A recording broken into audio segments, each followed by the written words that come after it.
السلام علیکم دوستو، ہیلتھ کیئر کی جانب سے میں ہوں محمد ہاشم۔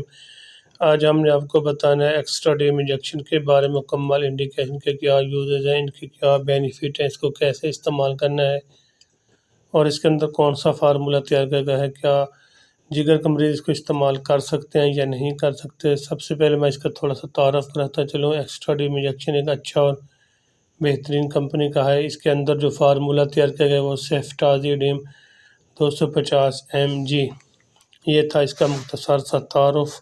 سب سے پہلے ان سے گزارش ہے جو میرے چینل کو پہلی بار دیکھنے تو میرے چینل کو سبسکرائب کرنا نہ بھولے تاکہ میری ہر آنے والی ویڈیو اب تک پہنچ سکے۔ دوسرا یہ ہے کہ میری ویڈیو کو پلیز لائک کر دیں تاکہ آپ میرا حوصلہ افزائی ہو سکے۔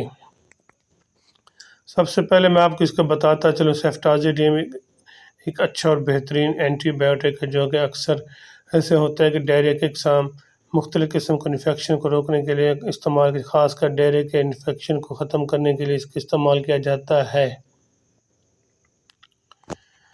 سیفٹازیڈیم ایک اچھا اور بہترین اینٹی بایوٹک اگر آپ کو بچے کو نمونیا بخار ہے، اس کے علاوہ چیسٹ انفیکشن ہے، نمونیا کا مسئلہ ہے، اس کے علاوہ بخار اترنے کا نام نہیں لے رہا، گلے کا انفیکشن ہے، خاص کر آج کل اس بدلتے موسم میں، فوگ کے موسم میں زیادہ تر یہ سیفٹازیڈیم انجیکشن کا استعمال کیا جاتا ہے۔ سیفٹازیڈیم ایک اچھا اور کنٹرولیبل اینٹی بایوٹک ہے۔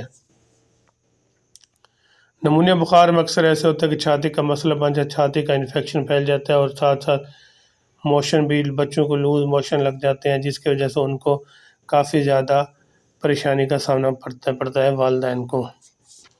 سیفٹازیڈیم ایک اکثر ایسے استعمال ہوتا ہے جب بچے نمونیا بخار اور ساتھ چیسٹ انفیکشن، اس کے ساتھ ملیریا بخار بھی اور اس کے ساتھ ٹائیفائڈ بخار، اس قسم کے بخار کو روکنے کے لیے میں اس کو استعمال کیا جاتا ہے۔ سب سے پہلے میں تو اس کی نمونیا کی ڈیٹیل بتا دوں۔ نمونیا بخار میں یہ ہوتا ہے کہ کھانسی زیادہ آتی ہے، رات کو سوتے وقت اس کے ساتھ لوز موشن لگے رہتے ہیں اور کافی بچے کافی انفیکشن سے نڈھال ہو جاتے ہیں، جس کو اور سارا دن ساری رات بخار، تیز بخار بھی رہتا ہے۔ سیفٹازیڈیم انجیکشن کے استعمال سے انشاءاللہ آپ کو 2 سے تیسرے دن انشاءاللہ سب چیزوں پہ کنٹرول ہو جائے گا اور موشن بھی ختم ہو جائے گا اور چیسٹ انفیکشن آہستہ آہستہ ختم ہو جائے گا۔ اس کا طریقہ استعمال بھی میں آپ کو ساتھ ساتھ بتاتا چلوں۔ ایک انجیکشن بچوں کے پر kg کے حساب سے اور عمر کے حساب سے اس کو استعمال کرتے ہیں۔ ایک انجیکشن صبح، ایک انجیکشن شام، اس کے ساتھ آپ کوئی بھی اینٹی بایوٹک ایڈ کر سکتے ہیں جو اچھا اور بہترین ریزلٹیبل انجیکشن ہے۔ دوسرا، اگر ٹائیفائڈ کا بخار ہے، ٹائیفائڈ میں بچوں کو ٹائیفائڈ اکثر ایسے ہوتا ہے کہ ٹائیفائڈ بخار لمبا پیریڈ لیتا ہے۔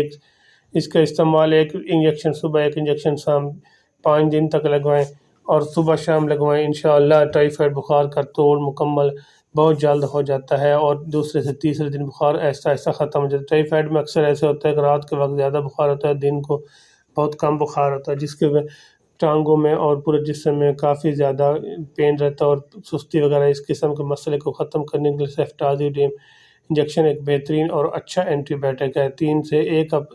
1 سے 5 دن تک استعمال کریں، انشاءاللہ آپ کو اس کا رزلٹ ملے گا۔ دوسرا یہ ہے کہ کسی قسم کو انفیکشن، UTI انفیکشن، اس کے علاوہ پھیپھڑوں کا انفیکشن، نظام تنفس میں انفیکشن اور خاص کر ہڈیوں کا انفیکشن، ان کے جس کو ہیٹروبون اسٹومیٹکس کہتے ہیں، بعض کو اکثر ہوتا ہے کہ اوپر سے انفیکشن کو کنٹرول، اوپر سے کچھ نظر نہیں آتا زخم، نیچے سے ہڈیوں پہ کافی زیادہ، اوپر سے بلڈ کافی زیادہ کالے سیاہ رنگ کا بن جاتا ہے اور نیچے سے انفیکشن آہستہ آہستہ انفیکشن پھیلنا شروع ہو جاتا ہے، جس کو ہم بون اسٹومیٹکس کہتے ہیں۔ اس قسم کو روکنے کے لیے سیفٹازیڈیم کا استعمال کیا جاتا ہے۔ ایک اچھا اور بہترین اینٹی بایوٹک، یہ پر kg کے حساب سے جتنا وزن بڑھتا جائے گا اس کا بھی ڈوز بڑھاتے جائیں گے۔ 250، 500 اور 1 گرام کی شکل میں مارکیٹ میں اویلیبل ایک اچھا اور بہترین اینٹی بایوٹک جو مارکیٹ میں ہر میڈیکل سٹور، ہر فارمیسیز آپ کو آسانی سے مل جاتا ہے۔ باقی اس کے جگر کے مریض میں آپ کو بتاتا ہوں، جگر مریض وہ اس کو احتیاط کے ساتھ استعمال کریں، پہلے اپنے ذاتی معالجے سے مشورہ کریں پھر استعمال کریں۔ ویسے کوئی میڈیسن اگر آپ یوز کریں پہلے اپنے ذاتی معالجے سے مشورہ کریں پھر استعمال کریں۔ باقی اس کے سائیڈ ایفیکٹ یہ ہیں کہ اس کے استعمال سے اگر آپ کو وامٹنگ، ڈائریا شروع ہو جائے، سر چکرانا شروع ہو جائے، اپنے سر میں درد شروع ہو جائے اور لاتوں اور ٹانگوں یعنی کہ ٹانگوں میں پین شروع ہو جائے تو پھر اس کو ہرگز استعمال نہ کریں، پہلے اپنے ذاتی معالجے سے مشورہ کریں پھر استعمال کریں۔ اس کی ریٹیل بھی مناسب ہے، میں آپ کو اس کی ریٹیل بھی بتاتا چلوں ساتھ ساتھ۔ ایک انجیکشن 250 والا 160 روپے کا انجیکشن ہے، جو کہ مارکیٹ میں اویلیبل ہے، سستا ہے بہت، جو پاکستان میں تو مہنگائی کے لحاظ سے بہت سستا ہے۔ اگر میری ویڈیو اچھی لگے تو میرے چینل کو ضرور سبسکرائب کرنا، تاکہ میری حوصلہ افزائی ہو سکے۔ اپنا اور اپنے دوستوں کا ضرور خیال کریں۔ اللہ حافظ۔